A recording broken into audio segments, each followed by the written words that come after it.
اور اگر رمضان کا مہینہ تو پورا معافی کا مہینہ ہے کہ دوزخ کے دروازے بند ہو جاتے ہیں، جنت کے دروازے کھول دیے جاتے ہیں، شیطان قید. آپ دیکھتے نہیں نمازی کیوں بڑھ جاتے ہیں رمضان شریف میں؟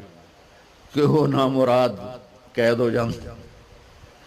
تو کسی کو زنجیروں میں باندھا ہو وہ چل تو نہیں سکتا، چھوڑ دو زنجیریں تو چل پڑے گا. تو اللہ تعالی ہم سب کی حفاظت فرمائے. کوئی دعویٰ نہ کرے، لیکن جو تھوڑا سا غفلت میں ہوتا ہے تو ایمان کمزور ہوتا ہے، انہوں تو شیطان بن کے جامع نہیں دینے. جمعے جاواں گے، جمعے کئی جمعہ بھی نہیں پڑھتے، عید تے جاواں گے کوئی عید بھی نہیں پڑھتا. یہیں یہ ایک نگینہ سینما کے مالک نے بیان کروایا تھا اور اس نے بعد میں اس سینما کو گرا دیا. آج کل وہ کینیڈا میں ہوتا ہے. تو وہ سینمے کا جو تھا نا مینیجر، وہ میرے پاس آیا، کہا مولانا آج میں پہلی نماز پڑھی ہے. وہاں ہم نے مغرب کی نماز پڑھی. اس کے بعد بیان ہوا، بیان کے بعد وہ اتنا ہنگامہ ہوا کہ رش بہت تھا تو وہاں نماز پڑھی نہیں جا سکے. ہم نے کہنے لگا، میں چل رہا تھا میرے ساتھ ساتھ، مولانا آج میں پہلی نماز پڑھی. میں نے کہا کیا مطلب؟ کہا جی یہی کہ آج زندگی دی پہلی نماز پڑھی. ہوگا راؤنڈ اباؤٹ 40-45 سال کا. میں کہا پہلی نماز؟ ہاں جی پہلی نماز. جمعہ پڑھے؟ نہیں کدی نہیں. عید؟ نہیں کدی نہیں. آج پہلی نماز توڑے پیچھے پڑھی ہے. شیطان جب قید ہوتا ہے تو زنجیریں کھل جاتی ہیں تو نمازی بڑھنا شروع ہو جاتے ہیں. اس کے بعد جو گھٹتے ہیں نا تو شیطان کی وجہ سے نہیں، اپنی عادت اور سستی کی وجہ سے.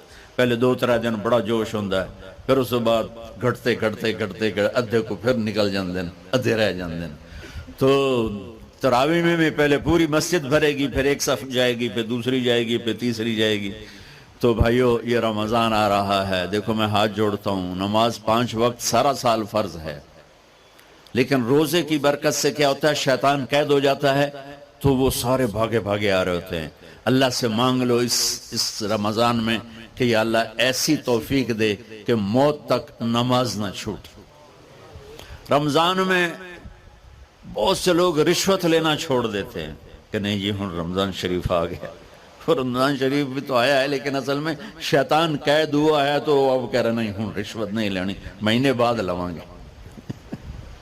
ڈنڈی مارنے والا کہتا ہے نہیں صحیح تولنا ہے، پھر رمضان تو بعد کٹھی کسر کر لواں گے.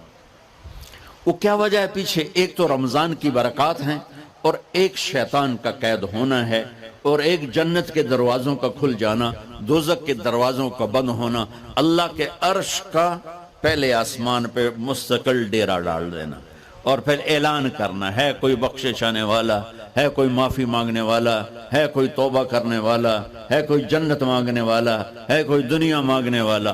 آؤ مانگو. اور ایک فرشتہ اعلان کرتا ہے اے بھلائی کے چاہنے والے شاباش آگے بڑھ.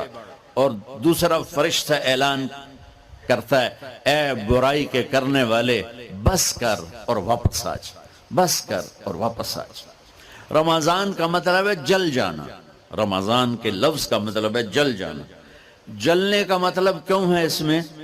کہ رمضان میں اللہ سارے گناہوں سے اپنے بندوں کو پاک کر دیتا ہے اور ان کے گناہوں کو جلا دیتا ہے، جس سے وہ پاک ہو کر جو سونا آگ میں جل کے خالص ہو کے باہر آتا ہے، روزہ رکھنے والا بھوک کی آگ میں جل کے خالص ہو کے باہر آ جاتا ہے، اللہ اس کے سارے گناہ معاف فرماتا ہے. دھیان نال سنیں جی. سب سے اعلیٰ درجے کا مسلمان، میرے نبی کا جواب، جو سارا دن مصلی پہ بیٹھا رہے، جو ہر سال حج عمرہ کرے، جو مسجد سے نہ نکلے، جو رات کو قرآن پڑھے، دن میں روزے رکھے. نہیں، سنو غور سے سنو. من سلم المسلمون لسانہ ویدہ،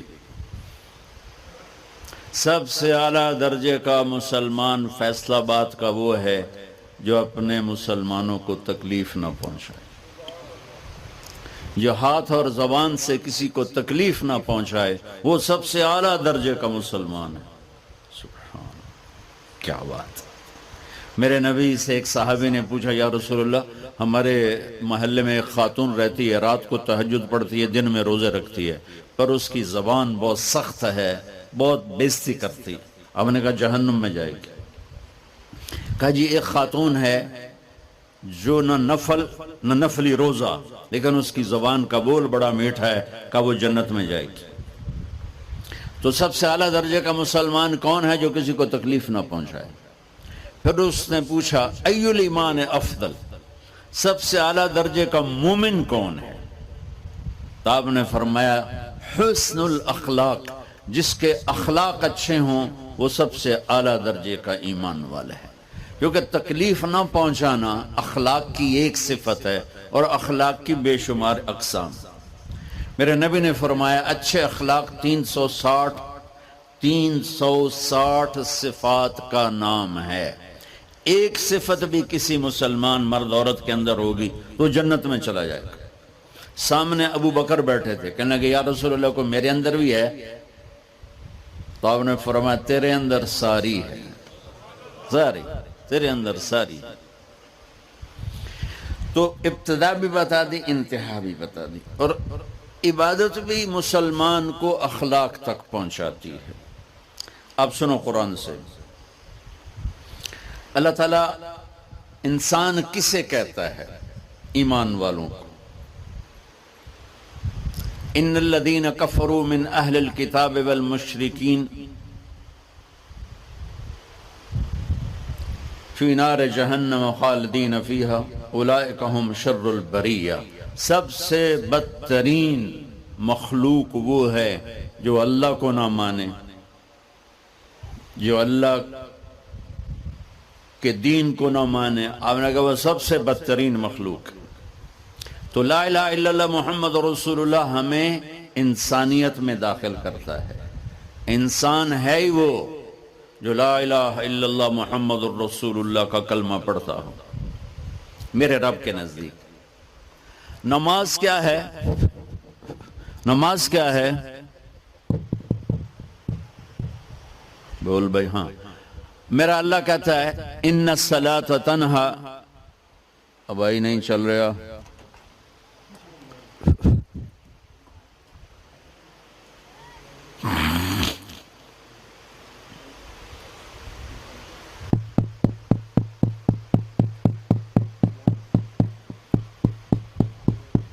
تھوڑی آواز ہے۔ نماز کیا ہے؟ ان الصلاۃ تنہا عن الفحشاء والمنکر، تم نماز پڑھو، یہ تمہیں بد اخلاقی سے بچائے گی اور یہ تمہیں گناہوں سے بچائے گی۔ تو نماز بھی انسان کو اخلاق تک لے جا رہی، فحاشی سے بچائے گی، گناہوں سے بچائے گی، اخلاق کی طرف سفر۔ روزہ آ رہا ہے، روزہ کس لیے ہے؟ کتب علیکم الصیام کما کتب علی الذین من قبلکم لعلکم تتقون، تم پر روزہ فرض کیا ہے جیسے پہلوں پہ کیا تھا تاکہ تم تقوی والے بن جاؤ۔ تقوی والے کون ہیں؟ وسارعوا الی مغفرۃ من ربکم وجنۃ عرضها السماوات والارض اعدت للمتقین، کہ میرے بندو دوڑو جنت کی طرف جو تقوی والوں کے لیے۔ متقی کون ان دن تقوی والے یا اللہ کا؟ الذین ينفقون فی السراء والضراء، کا جو میرے نام پہ سخاوت کرتے ہیں، چاہے تنگ دست ہوں چاہے پیسے والے ہوں، چاہے تھوڑا مال ہوئے چاہے زیادہ مال ہوئے، وہ میرے نام پہ خرچ کر دیں۔ الکاظمین الغیظ، جو غصے کو پی جاتے ہیں، والعافین عن الناس، اور جو لوگوں کو معاف کر دیتے ہیں، اللہ تعالیٰ کہہ رہا ہے یہ تقوی والے ہیں۔ تو روزہ بھی اخلاق پہ لے جا رہا ہے۔ فمن فرض فیہن الحج فلا رفث ولا فسوق ولا جدال، میرے رب نے کہا حج کا ارادہ کر لیا ہے تو زبان کی گندی، زبان کا گندا لہجہ اور زبان کے گندے بول سے بچو، لڑائی سے بچو، گناہوں سے بچو۔ تو حج بھی میٹھے بول پہ لا رہا ہے، لڑائی سے بچنے پہ لا رہا ہے، نافرمانی سے بچنے پہ لا رہا ہے۔ خذ من اموالہم صدقۃ تطہرہم وتزکیہم بہا وصلی علیہم، میرا رب فرما رہا ہے میرے محبوب ان سے زکوٰۃ لیں اور ان کو پاک کریں اور ان کا تزکیہ کریں، ان کو ایک اچھا انسان بنائیں۔ زکوٰۃ ہو اخلاق بنتے ہیں، روزہ ہو اخلاق بنتے ہیں، حج ہو اخلاق بنتے ہیں، نماز ہو اخلاق بنتے ہیں، کلمہ ہو انسان بنتا ہے۔ یہ اتنا زور کیوں دیا ہے اخلاق پر کہ میرے بھائیو، اچھا معاشرہ جو وجود میں آتا ہے وہ ایک دوسرے کو معاف کرنے سے وجود میں آتا ہے۔ مسجد نماز کے لیے ہے، اور نماز ایک انفرادی عمل ہے جو کر کے میں گھر چلا جاتا ہوں، دفتر چلا جاتا ہوں، پڑھوں نہ پڑھوں، نہ پڑھنے کا گناہ مجھ پر، پڑھنے کی نیکی مجھ پر۔ لیکن اگر میرے اخلاق برے ہیں، روزہ میری چیز ہے، رکھوں اجر، نہیں رکھوں پکڑ، زکوٰۃ دے دوں اجر نہ دوں پکڑ، حج کر لوں اجر نہ کروں پکڑ، صرف میری ذات سے کے گرد ہے نماز بھی، روزہ بھی، حج بھی، زکوٰۃ بھی۔ لیکن برے اخلاق جتنا معاشرے میں میرا اثر ہے وہ سب تباہی پھیلا دیں گے، اور اچھے اخلاق جتنا معاشرے میں میرا اثر ہے وہاں خوبصورتی کو پھیلا دیں گے۔ عبادت چھپ جاتی ہے، میں نے فجر پڑھی ہے کہ نہیں پڑھی آپ کو پتہ ہے؟ بولو، آپ نے پڑھی ہے یا نہیں پڑھی مجھے کوئی پتہ ہے نہیں ہے، لیکن یہاں بیٹھ کے اللہ نہ کرے میں فرقہ واریت کی بات کروں، آپ سب کو پتہ چلے گا کہ نہیں چلے گا کہ مولوی اگلا رہا ہے، اور یہاں بیٹھ کے میں محبت کی بات کروں تو آپ کو پتہ چلے گا کہ نہیں چلے گا کہ یہ محمد مصطفیٰ صلی اللہ علیہ وسلم والے اخلاق بتا رہا ہے۔ تو اخلاق چھپتے نہیں، برے ہوں یا اچھے ہوں، ظاہر ہوتے ہیں، اور سب سے زیادہ اس آدمی کا خاندان، جس آدمی کو بدتمیزی کی عادت ہے وہ بیوی کے دل کو برباد کر دے گا، ماں باپ کے دل کو برباد کر دے گا، اولاد کو برباد کر دے گا، دوستوں کو، نوکروں کو برباد کر دے گا۔ اس کے نوکر سامنے کہیں گے میاں صاحب، شیخ صاحب، سیٹھ صاحب، خان صاحب، اتھے جا کے گالی کڈھن گے۔